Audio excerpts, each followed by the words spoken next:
Hey guys, welcome back to today's video. Today is Friday, July 9th, 2021, and today we're going to be talking about the Democratic National Committee and their new organization titled the Campaign Pipeline Project, which is centered around electing organizers or hiring organizers across the United States, specifically in swing states, in an effort to elect Democrats in 2021 and 2022. Now, this comes as likely a direct response to the initiatives by the Fair Vote campaign of Stacey Abrams, in which she had spent the past 2 years focusing on the state of Georgia, ensuring that it would once flip to the Democratic Party in the near future. And it did. Just 2 years after she lost her governor bid in the state of Georgia by just under 2 points, she decided to focus all of her energy on what was flipping the state blue. And ultimately, the Democratic Party succeeded. But this is now something that the Democrats, with Jamie Harrison leading the campaign, leading the committee itself, realizing that organizers and efforts on local, statewide, and pretty much every race across the state is fundamental for Democratic success across the United States. What happened in Georgia wasn't just a last-minute 2-year campaign on behalf of Stacey Abrams.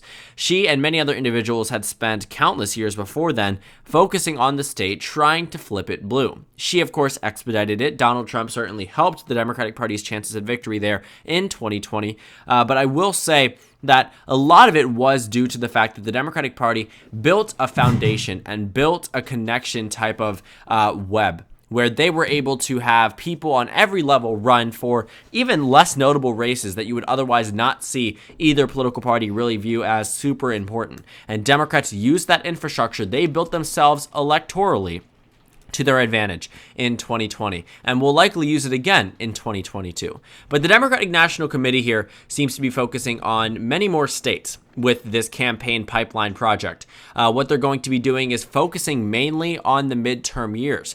Jamie Harrison saying, quote, "In order to win next year and in the future, our party must invest in young and diverse talent," end quote. Pretty much saying that these diverse and younger staff members across these states, Arizona, Georgia, Wisconsin, Michigan, North Carolina, Nevada, Pennsylvania, Virginia, and New Jersey, will be there to keep the state blue or flip it blue for the first time in a while. And if you're wondering why Virginia and New Jersey are on this ballot, it's pretty much just because they are holding a governor election. Right now in Virginia, there's a pretty competitive race. In New Jersey, not so much, with the incumbent Phil Murphy running again. But the Virginia governor's race, while not super competitive, is still in a position where Republicans are at least considering it being a toss-up race, considering it being a race that they could end up winning. So the Democrats are more likely focused heavily on Virginia and New Jersey solely because they have elections this year, and likely wouldn't have included those two states had this been another type of midterm year, or had they not been holding midterm elections, governor elections in and off here. So besides Virginia and New Jersey, Arizona, Georgia, Wisconsin, Michigan, North Carolina, Nevada, Pennsylvania, these states make sense. These are in positions where the Republican Party has won in most of these states in recent history. Arizona, the most recent presidential victory for Republicans, was 2016. Georgia, same thing. Wisconsin, same thing. Michigan, same thing. North Carolina, 2020. Nevada, 2004. That's the only one that's really out there. Pennsylvania, 2016. Virginia, 2004. New Jersey, 88. But the point is that, taking out Virginia, taking out New Jersey, you're just left with one state that was went to the GOP by, a pretty narrow amount back in 2004. It was a lean margin, anywhere between 1% and 5% for George W. Bush. He was being reelected. He won the state there. But that was the last time Nevada went red. For the rest of the states, the last time they went red was either 2016 or in some cases 2020. You can see here, exactly why the Democratic Party really wants to focus on these states themselves. And I apologize if you can hear any rain or any type of thunder in the background. It's storming pretty hard in the state of Maryland. I think this might be the tropical storm coming up, but not entirely sure. But it shouldn't last too long, so hopefully you can't hear it too heavily. It's pretty difficult to hear inside of my room. But the Democratic Party announced this, and this was on their website. This is released on The Hill. This is the article I'm showing you from The Hill, but you can find it on Democrats.org, where they're talking about training the next generation of Democratic talent, ensuring that these 9 states that they are focusing on will have younger Democrats leading the effort in terms of keeping or flipping the states blue. It's an effort that was very similar in comparison to Stacey Abrams in the state of Georgia, and I think that this is exactly what the Democratic Party wants to do. Run everyone on every level, ensuring that there is some type of base access for Democrats across the states themselves. I mean, if you're in Georgia and you don't have a Democrat to vote for on the congressional level, you'll be less inspired to vote for them on the Senate level or on the statewide level or on even the presidential level. What Stacey Abrams did with her group, in addition to what was years of activism on behalf of her and other Democrats across the state of Georgia, was that they ensured that Democrats were focusing on every region of the state. They were getting voter registration numbers when they could. They were reaching out to voters consistently. They were trying to make sure that Georgia did not lose its momentum of increased Democratic support relative to the 2012 election. In 2016, it narrowed 4 or 5 points. In 2018, it narrowed an additional 3-4 points. And then in 2020, from 2018, it narrowed an additional 2-3 points. So what happened in the state of Georgia in 2016 was that Trump had won there, but not by nearly as much of an amount as Romney did or other Republicans had in the past. 2018, it was a significant underperformance for Brian Kemp. And then 2020, of course, we know what happens. Flips on the Senate level, flips on the presidential level.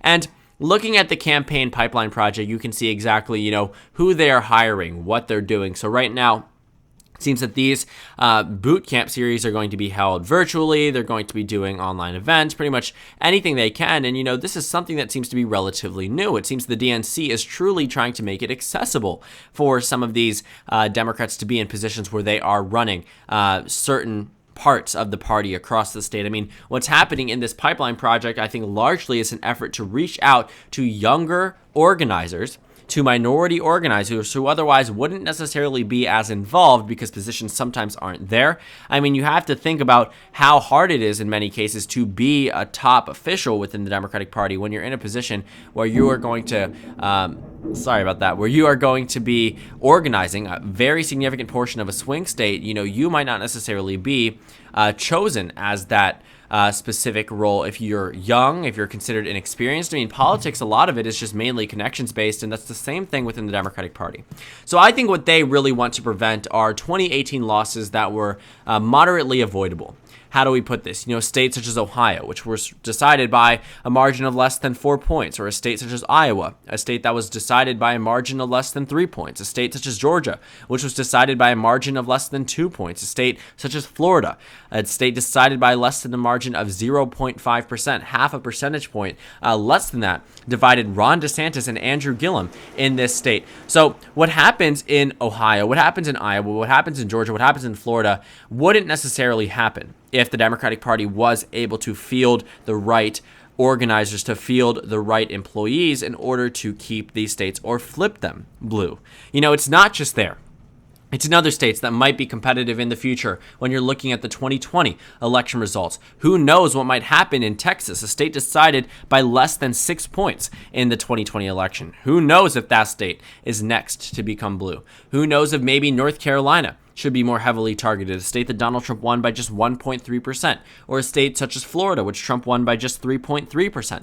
I mean, what the Democratic Party is doing, I think, is trying to avoid preventable losses. Because in 2018, while Stacey Abrams losing in Georgia was a key reason as to why Democrats won the Senate in 2020, why Democrats won the state, why Joe Biden specifically won the state in 2020, had she not lost, Georgia probably would have been a red state in 2020, but it was her efforts, what she had did, which is exactly what we're starting to see the Democratic Party replicate, which could end up giving us better news, I would say, for the Democratic Party, and we would cover that if this truly does mimic and truly does replicate what's being done in the state of Georgia. I mean, Georgia is going to be a crucial state.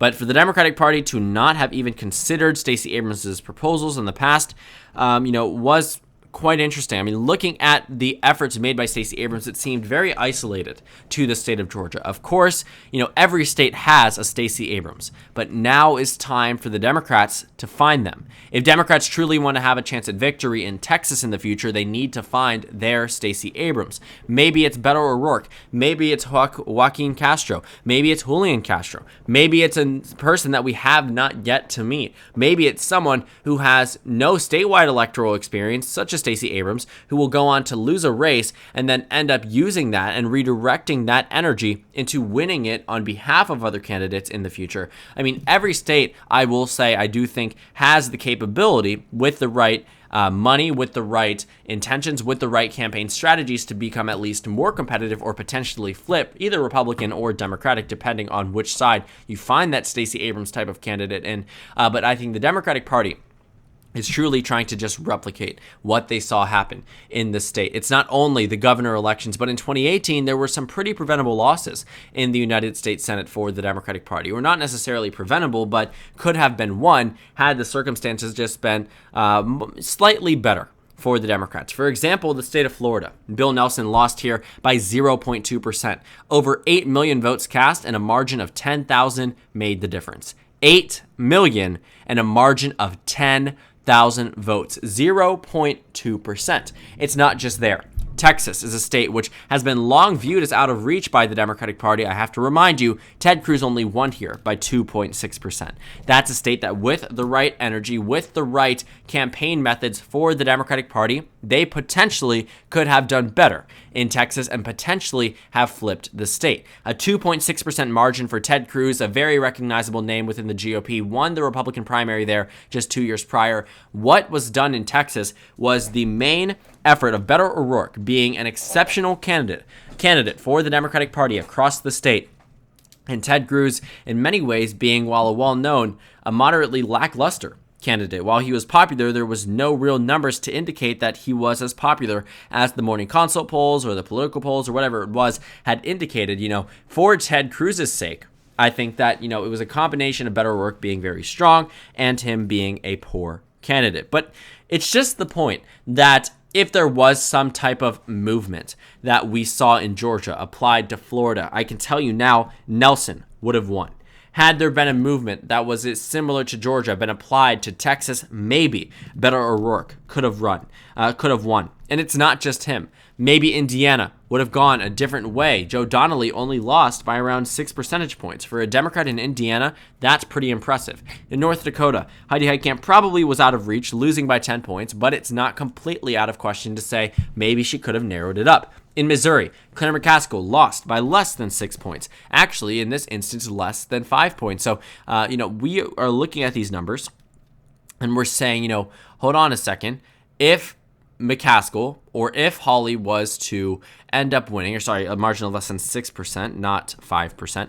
But, would there have been a different outcome had the campaign been ran differently by Claire McCaskill? Had the Democratic Party focused on younger and diverse organizers the way that they are trying to for 2022? Maybe. Because the states they're focusing on, we can, go through them again, because it is very clear what they are trying to do. I want you to look at these states in terms of how they voted in the presidential election. Arizona, Georgia, Wisconsin, Michigan, North Carolina, Nevada, Pennsylvania, Virginia, and New Jersey. Like I said, we're not focusing on Virginia and New Jersey, but just take a look at these states in the 2020 election. Wisconsin decided by less than a percentage point. Georgia decided by less than half a percentage point. Arizona decided by less than half a percentage point. The list goes on. Pennsylvania decided by less than 2 points. Michigan decided by less than 3 points. You can see here that the margins were exceptionally close, which is why Democrats really don't have any type of room to spare. Donald Trump won North Carolina by just 1.3%, lost Nevada by just 2.4%. The takeaway is the Democratic Party, while won many of these states, with the exception being North Carolina, they were close. And just so coincidentally, many of these states are ending up being on the Senate map in 2022 and the governor map. Nevada is there. Arizona's there. Georgia's there. Wisconsin's there. Pennsylvania is there. North Carolina is there. That is 6 states. 6 states when there are 7 that I mentioned besides Virginia and New Jersey. And the only state that isn't on this map is the state of Michigan. Now, we know so far that Pennsylvania has a retiring incumbent, which increases the Democratic Party's chances of victory there. But again, they aren't taking anything for granted. Same is applied in the state of North Carolina. We don't know if Wisconsin will have a retiring incumbent, but Georgia, Arizona, and Nevada have running incumbent Democrats. Wisconsin, Pennsylvania, and North Carolina all have Republican senators. So for right now, What this campaign pipeline project is doing, I think, is really just doubling down on the efforts made by the Democratic Party in these states already. They won 5 out of the 6 that I'm showing you right now in the 2020 election, which sort of tells me that, they had a pretty good performance a year or half a year ago. But I also will say that, it's not out of the question for Republicans to win in any of these 6 states. They're all still swing states at the end of the day, and Republicans might be able to get lucky in certain scenarios and potentially win back control of the Senate. But campaign pipeline, we will see what happens with this project, whether or not the Democrats can truly utilize this to their advantage. I just saw this as something that seemed to be an exact replica of what happened in the state of Georgia, because Democrats know better than anyone. What Stacey Abrams did, what her initiative did, what the Fair Vote, campaign did, was register thousands of voters, tens of thousands of voters, potentially hundreds of thousands of voters, and drive up turnout to record-breaking levels across the United States and across the state of Georgia, enough so that not only did they win the state in November of 2020, but they flipped both Senate seats in January of 2021. So what happened in Georgia is trying to be replicated on the national level, and the Democratic Party has yet to be seen whether or not they are going to be successful, but it is quite interesting. So thank you guys so much for watching this video. Make sure to comment down suggestions below. Subscribe on the left if you haven't already, and check out the Instagram and Twitter. At the bottom left of the screen, there's also a Discord server for you to go ahead and join. On the screen, there's a video you can watch, and then a playlist for my 2022 Senate election analysis videos. Again, thank you guys so much for watching, and I will see you all later today.